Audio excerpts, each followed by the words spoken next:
In the hustle and bustle of this earthly realm, each of us is in search of tranquility for the soul and balance in life.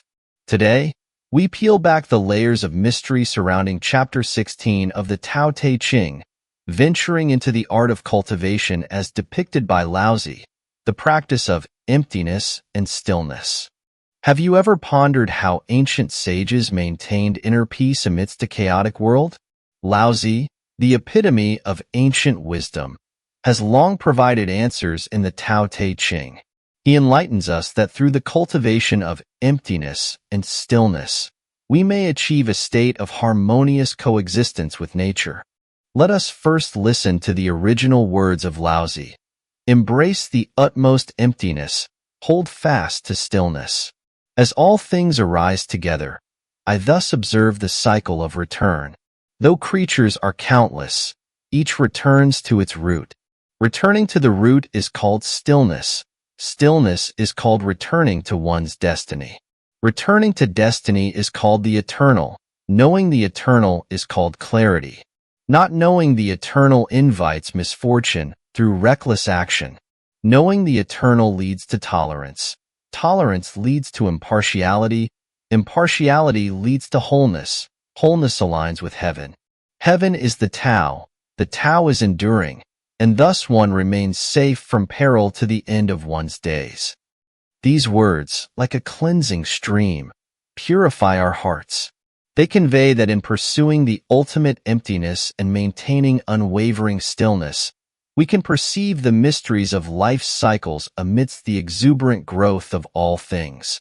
Every entity, no matter how complex, will eventually return to its origin, a state which Laozi names stillness, a tranquility that surpasses all turmoil.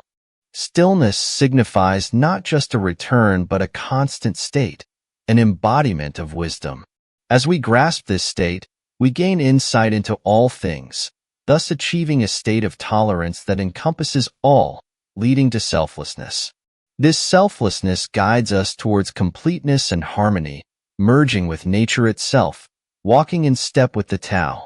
Now, let us delve into the true meanings of emptiness and stillness.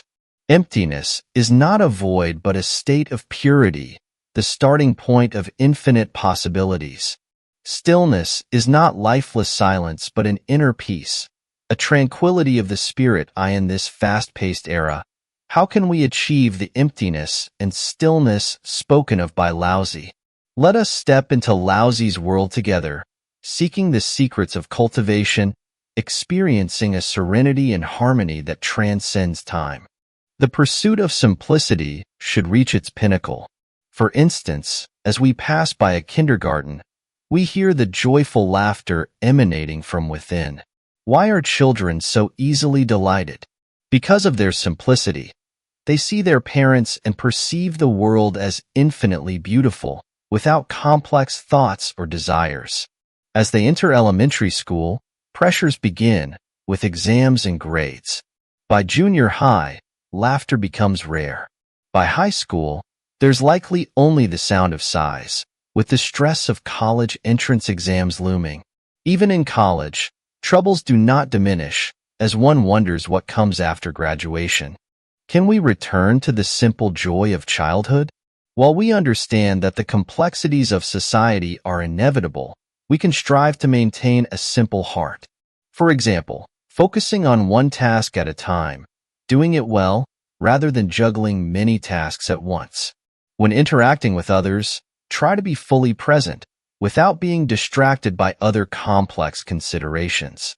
Since our complexities often stem from human interactions, by letting go of personal attachments, especially self-obsession, we can simplify everything. Next, consider stillness as a state of complete sincerity. Stillness can be deeply understood through three terms. First, quietness, with no noise from the outside. Second, calmness, with no inner turmoil. Third, tranquility, as the saying goes, live simply to clarify one's aspirations. Be tranquil to reach far, indicating that tranquility is close, yet it possesses the power to reach distant goals. Then, observing the ceaseless emergence and vigorous growth of all things. I thus discern the principle of return. To observe the return means to go back to the beginning. In the I Ching, Book of Changes, there is a hexagram called return, where a single yang line emerges from below. Thus, the I Ching emphasizes, in the return, one sees the heart of heaven and earth. How do we understand the intentions of heaven and earth? By observing the hexagram of return, which allows you to enter a state where everything has stopped, yet new momentum slowly arises from below. It is always about allowing all things within heaven and earth to be ever renewing. This is the characteristic of the hexagram of return. The observation in observe the return is often used in Taoism. The places where they cultivate are commonly referred to as Taoist temples.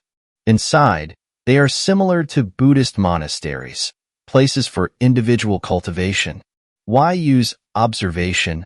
Originally the character to observe. The original meaning of this character is to watch the birds in the sky with one's eyes. Observe the return is to see all things continuously developing and discover that they all return to their roots, each returning to its root. The phrase, each returning to its root, can be understood in two ways. First, as we say, leaves fall and return to the root. The leaves fall and return to the soil around the tree's roots, which speaks to individual cases.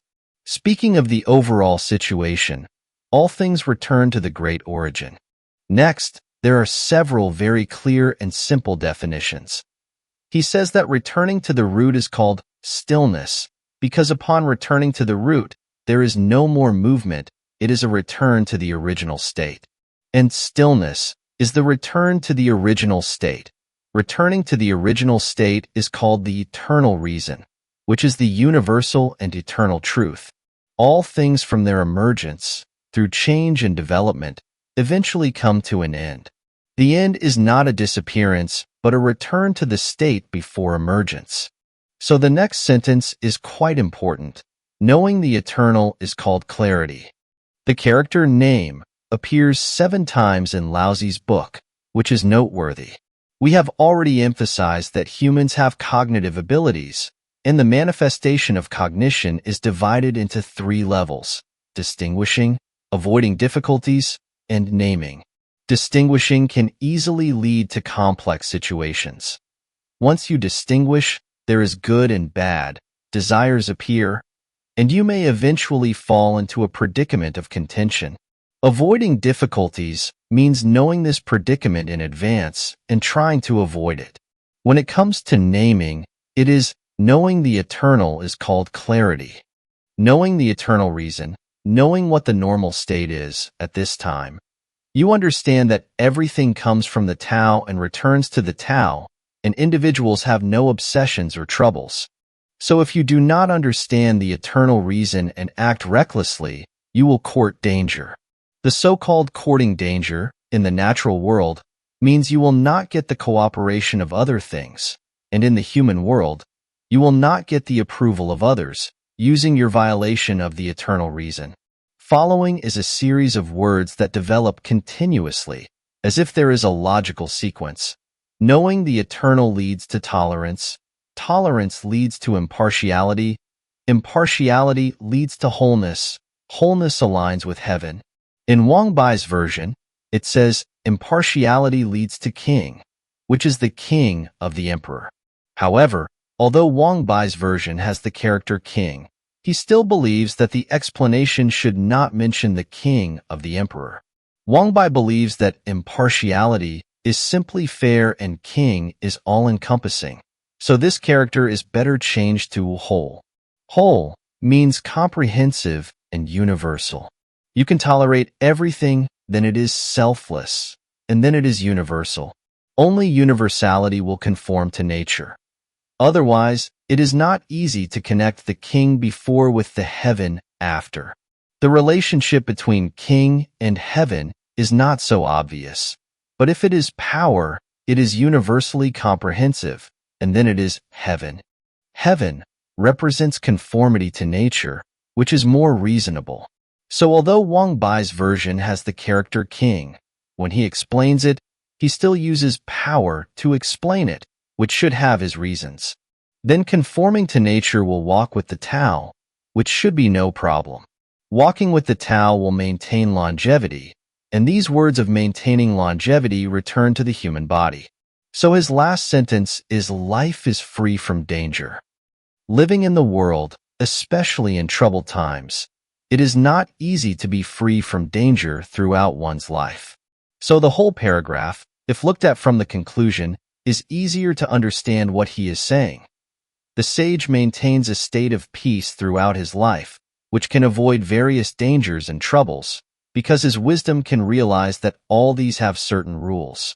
That is, after doing anything, there will be results, but you have to pay a price when doing things, and when the results appear, others may compete with you. So if you can't follow the laws of nature or human society, there will be sequelae. In this chapter, the two words of cultivation emphasized at the beginning are emptiness and stillness. Let's say it again, emptiness is to maintain a simple mentality. I only do one thing at a time, and when doing this thing, I think this is the only important thing in my life at the moment. The word emptiness appears 5 times in Laozi's book, and it does not mean nothingness, but that you let yourself not be obsessed with itself, maintain an empty state, but it has infinite possibilities. So the word emptiness is not illusory or nothingness, but refers to a simple situation, and this emptiness itself is full of infinite momentum. So the Song Dynasty scholar Xiao Yong, an expert on the I Ching, especially emphasized Laozi's emphasis on emptiness. He believed that Laozi got the essence of the I Ching, that is, the essence of the I Ching, because the I Ching is change. If you want to change, you can't be obsessed with having to be this way or that way, but how to maintain an empty state so that all possibilities can be shown. So this chapter starts with viewing the return, and there are some important words, such as what is stillness, what is eternity, what is returning to life, what is name. These words, especially name, are key concepts in Laozi. So in this episode, we learn the method of cultivation of Laozi's sage, which has a logical sequence, basically to let you start from the simplicity of emptiness and the stability of stillness, that is, starting from self-cultivation. This kind of cultivation is from the outside to the inside, allowing oneself to view. A scholar of the Song Dynasty, Qian Hao, has a poem that says, "All things are self-sufficient when viewed quietly," which means that when you observe all things from a quiet perspective, you will find that they each have their own posture of existence, and they all have their own characteristics, showing infinite vitality. And people in all things should try not to act rashly, but to have an appreciative eye to look at all this. So what can we think about in this episode?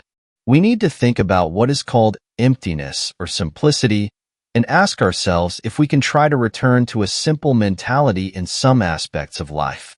At the same time, for stillness, we should also ask ourselves if we can go from quiet and calm to tranquility. We can think about these 2 points ourselves and listen to your insights.